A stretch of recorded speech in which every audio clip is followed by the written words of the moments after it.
자, 이제 북한의 변화는 이제 뭐 너무 북한의 변화라고 했는데 제가 보기에는 뭐 우리나 뭐 미국 뭐 이 근본적으로 뭐 변화할 건 없는 것 같아요. 이제 다만 이제 적절하게 북한을 이렇게 이제 대화와 협력의 무대로 끌어들이는 데 있어서의 그런 그 정도의 차이. 그러니까 그 소위 말하면 인센티브를 뭘 줄 거냐. 지금 뭐 종전선언도 결국 그 문제예요. 종전선언을 정치적인 선언이니까 이걸 줄 거냐. 아니면 저 북한이라는 게 이게 미덥지 않은데 이거 해가지고 북한이 저걸 가지고 막 그냥 이제 5만 가지 주한미군 철수를 포함해서 모든 걸로 그냥 써먹으려고 하는 거 아니냐. 그래서 주지 말자. 라는 거예요. 근데 여하튼 그런 논란이 있지만 여전히 북한과 전쟁을 하자라는 게 아니라 북한을 어떻게 하면 대화와 협력으로 끌고 나갈 거냐. 이런 부분에 대해서 같은 생각이란 말이죠. 근데 다만 이제 그런 그쪽으로 가기 위한 이제 수단을 어떻게 쓸 거냐. 이제 이런 문제인 것 같아요. 이제 그런데 여하튼 이제 우리나 미국 그렇게 큰 차이 없는 것 같고요. 그 다음에 중국이나 러시아의 경우도 일본도 그렇고 한반도에 있어서의 전쟁을 원하지는 않은 것 같아요. 중국의 경우도 1대1로 해서 2049년이 이제 북한 아니 뭐 중국의 중화인민공화국이 이제 1949년에 이제 건국됐으니까 그게 100주년이에요. 거기에 맞춰서 정말 그 강한 국가를 만들고자 하는 거니까 이제 그런데 이 바로 옆에서 막 이게 전쟁 나오고 그러면 안 되잖아요. 그러니까 이걸 이제 좀 안정적 방향 원하는 거고, 그 다음에 푸틴 러시아 대통령의 경우도 지금은 이제 그 에너지 가지고 좀 상한가를 이제 치고 있습니다만은 뭐 거기도 이제 경제 성장하기 위해서 하는 거니까 이 한반도에 있어서 이런 갈등과 긴장은 어느 나라 뭐 심지어 우리하고 진영이 다른 이제 중국과 러시아의 경우도 그건 원치 않는다라고 볼 수 있는 거예요. 그래서 하여튼 뭐 결국은 이제 북한이 이렇게 자꾸 뭐 미사일 쏘거나 이러지 말고 그냥 뭐 저기 그 대화 협력의 길로 나오는 게 가장 이제 중요한 게 아닌가 싶어요. 근데 하여튼 그럼에도 불구하고 이제 한반도 미래를 만드는 데 있어서는 우리의 역할이 이제 중요하고 우리의 그런 이제 주인의식. 그런데 거기에 우리가 주인의식을 가지고 하더라도 결국은 이제 북한이 자발적으로 변화해야 된다라는 게 중요한 거죠. 그런데 이 과정에서 저는 뭐 어떤 무슨 무슨 객관적인 뭐 그런 그 근거가 있어서라기보다도 저는 이제 그 김정은이 중국 등섭형과 같은 개혁 개방의 가능성이 있겠다. 개혁은 어렵더라도 개방까지는 할 수 있겠다. 등섭형도 똑같이 16살에 저 프랑스에 유학을 가요. 그래서 르노 자동차에 가서 이제 서구사회 경험도 했고 또 이제 소련 유학도 한 사람이에요. 그러면서 70년대 말에 이제 문화혁명으로 쫓겨났다가 이제 권력을 잡고 난 다음에 소위 여러분들 잘 아시는 쥐를 잡는데 흰 고양이냐 검은 고양이가 필요 없다. 흥묘 백묘련.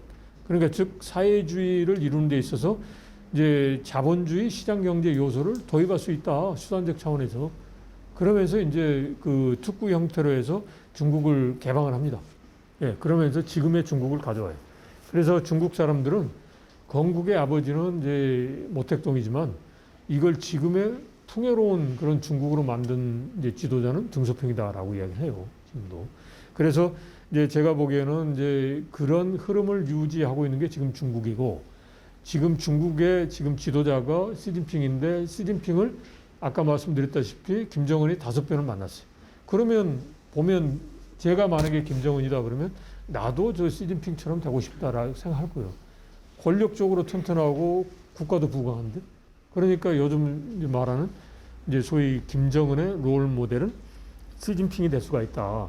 그러면 시진핑처럼 되려면 등소평과 같은 개방으로 가는 거죠. 그러니까 베트남식으로 전면 이제 개방은 못하지만 이제 특구식으로 개방을 할 수도 있겠다라는 거고요.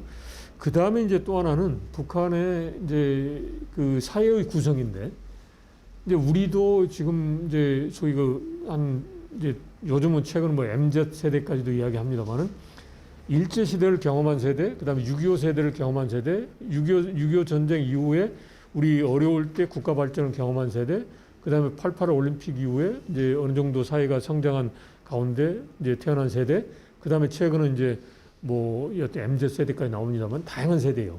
북한도 비슷해요. 지금 현재 북한의 지도부들 중에 20년대, 30년대 장들은 다 갔습니다. 그러니까 일제시대 때 항일혁명 운동했던 세대를 다 갔어요. 그리고 이제 주로 있는 게 50년 6.25 전쟁 이후의 세대들이 있어요.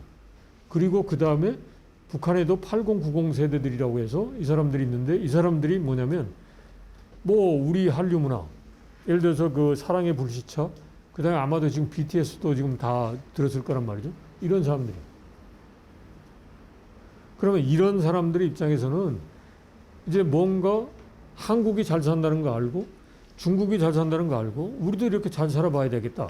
그러니까 이념을 자유민주주의 체제에서 받아들이다라는 게 아니라 예?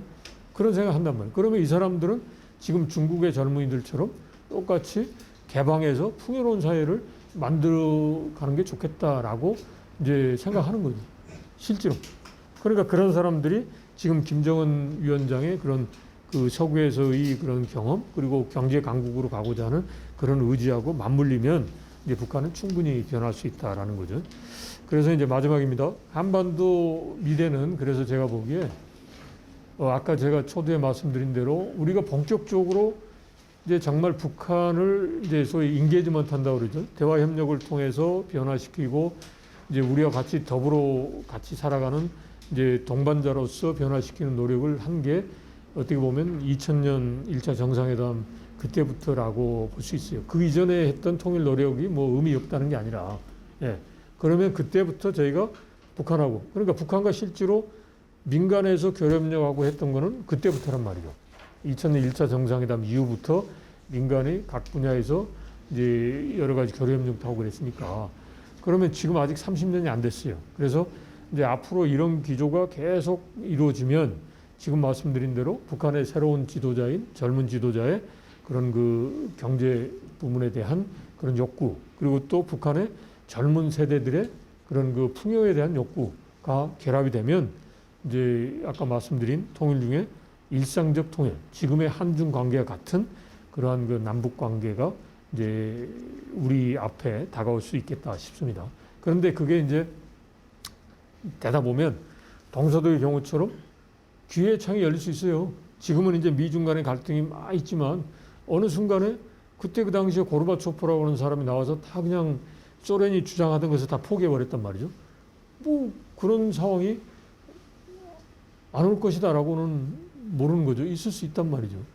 그러니까 그럴 경우는 저희가 여하튼 잘 보고 있다가 그런 외부적인 요소가 이제 변화하면 저희가 바로 이제 송일을 하면 되겠죠. 근데 여하튼 그것만 될 때까지 다 그냥 밑에서 그냥 기다리기만 하고 나머지 안 하고 있으면 말이 안 되잖아요. 그러니까 그거는 그것대로 놔두고 이제 한중 관계처럼 남북 관계를 변화시키는 노력은 우리가 꾸준히 해야 되겠다. 그래서 그런 차원에서 보면 이제 결국은 정부가 하는 것은 한계가 있어요. 그러니까 민간, 이제 남북 문화 교류 협회와 같은 민간 부분에서 줄기차게 이런 남북 간의 교류 협력을 이제 꾸준하게 하시는 게 이제 우리 한반도 미래를 만드는 데 있어서도 크게 도움이 된다라고 생각합니다. 자, 그러면 제가 이렇게 해서 마치도록 하겠습니다. 자, 고맙습니다. 바쁜 스케줄에 있으면서 귀한 시간을 내어 우리 회원들에게 평화 통일과 관련하여 궁금하였던 내용이 한반도가 분단된 원인, 현재 북한 지도부에 대한 내용, 북한에서 추진하고 있는 정책 목표가 무엇인지, 그리고 현재의 한반도 정세의 그리고 앞으로 한반도 미래의 통일 가능성은 우리의 역할이 중요하다는 원장님의 좋은 강연이 들었습니다. 좋은 강연을 해주신 김영석 전 통일부 차관님께 다시 한번 감사의 박수를 보내주시기 바랍니다. 네, 고맙습니다. 그럼 제145차 통일정책 강연의 행사를 모두 마치겠습니다. 대단히 고맙습니다.